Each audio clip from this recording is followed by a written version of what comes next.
আসসালামু আলাইকুম সকলকে। আপনারা সকলে কেমন আছেন? আলহামদুলিল্লাহ, আমি আপনাদের দোয়াতে অনেক বেশি ভালো আছি।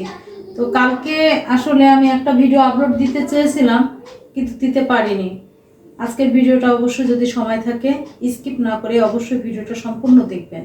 এটা দেখলে বাচ্চা কাচ্চারও কোনো হয়তো মন মানসিকতা গ্রো হতে পারে, ভালো বড় হতে পারে, এমনকি বাবা মা তাদের প্রতিও তাদের শ্রদ্ধাশীল আসতে পারে।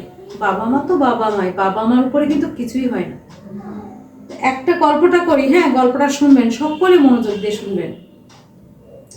এক বৃদ্ধ বাবার ফোনে একটা মেসেজ এসেছিল যে বাবা আপনি জনতা ব্যাংকে যাবেন, যে আপনার ভোটার আইডি কার্ডটা নিয়ে যাবেন।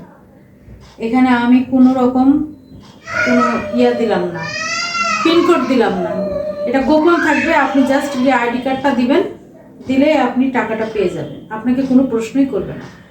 বাবা তো শুনলো, দেখলো, দেখে তো মহা খুশি যে ছেলে তো আমার সাথে কোনোদিন এরকম আচরণ করে না, আজকে হঠাৎ আমার ছেলে আমার খোঁজ নিল। বাবা কিন্তু একদম বৃদ্ধ, শান্ত করে সর্বশেষ করে ওই ছেলেকে পড়াশোনা করে ভিটে মাটি বিক্রি করে বিদেশে প্রবাসে পাঠিয়েছিলেন। যাই হোক, ছেলে এখন ভালো আছে প্রবাসে। তো বাবা খুবই বৃদ্ধ।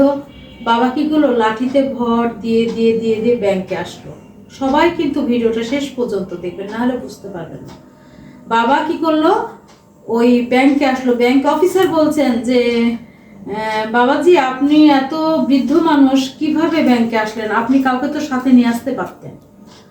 তখন বৃদ্ধ উত্তর দিল যে বাবা আমার তো কেউ নেই, তো দেখেন তো আমার আইডি কার্ডটা, আমার কিছু টাকা এসছে। তখন কর্মকর্তা কি করলেন, ব্যাংক কর্মকর্তা ওনার অফিস স্টাফকে কার্ডটা দিয়ে বললেন যে ওনার পেয়ারটা করে দাও। তখন বারে বারে স্টাফরা চেষ্টা করছে, কিন্তু দেখছে ওনার ইয়াতে কোনো টাকা নাই, অন্য নামে টাকা এসছে। তখন এসে বললো স্যার এখানে তো কোনো টাকা নাই। তো কার নামে এসছে টাকা? তখন বললো অমুকের নামে। তখন বৃদ্ধাকে বললেন যে আচ্ছা চাচামি আপনি কি ওনাকে চিনেন? বৃদ্ধ তখন দু চোখ বয়ে ঝরঝরিয়ে কেঁদে ফেললো আর ভাবলো যে নায়ক রাজ্জাক একটা অভিনয় করেনি, বাবা কেন চাকর করেছে, তো আপনারা সকলে জানেন। তখন বৃদ্ধ চোখ দিয়ে ঝরঝর করে পানি চোখ দিয়ে ফেলে দিল আর বলল আমার মতো এত সুখী নাই তো কারো জীবন। বুকটা কিন্তু ফেটে যাবে যদি শেষ পর্যন্ত ভিডিওটা দেখেন। তারপর কি হলো, বৃদ্ধ তখন লাঠির পর ভর দিয়ে আস্তে আস্তে করে সে চলে গেল। কিন্তু ওই ব্যাংক অফিসারকে বলেছিল যে বাবা আমি যদি টাকাটা পাই ডাক্তারের কাছে যাব, চিকিৎসা করে আমি বাসায় ফিরবো, সেটা তো তার আর হলো না। লাস্টে সে চোখের পানি অশ্রু ফেলে বলল যে আমার মতো এত সুখী নাই তো কারো জীবন, বলে বৃদ্ধ চলে গেলেন। 10 মিনিট পর এক ভদ্রলোক, আধা বয়সী এক ভদ্রলোক, শার্ট প্যান্ট পরা এক ভদ্রলোক ওই ব্যাংকে হাজির হলেন। এসে ম্যানেজারকে জিজ্ঞেস করছেন যে আমার নামে টাকা আসছে। তো ব্যাংকের অফিসার বললেন যে উনি আপনার কে হন যে টাকা পাঠিয়েছে? বলছে স্যার আর বলেন না, সে আমার জামাই। বলছে ও আচ্ছা।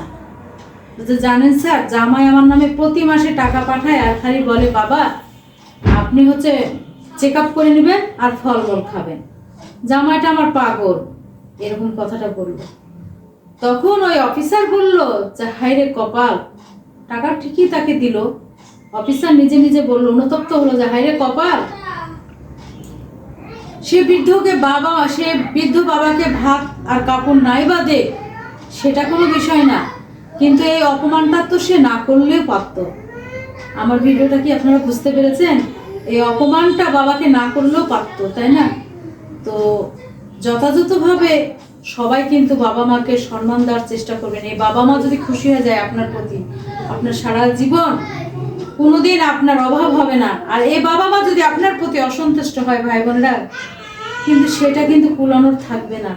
যাই হোক, যাদের পৃথিবীতে বাবা মা বেঁচে আছে তাদের জন্য অসংখ্য দোয়া থাকবে, ভালোবাসা থাকবে, আপনারাও ভালোবাসবেন।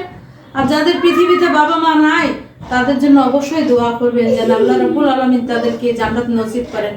আমি বলবো আমিন, আপনারা সকলে বলবেন আমিন। ভিডিওটা যদি আমার ভালো লেগে থাকে শেয়ার দিয়ে বেশি লোককে দেখার সুযোগ করে দিবেন। আমার যদি ভুল ত্রুটি হয় আমাকে ক্ষমা দৃষ্টিতে দেখবেন। সকল ভালো থাকবেন। আসসালামু আলাইকুম সকলকে, আল্লাহ হাফেজ।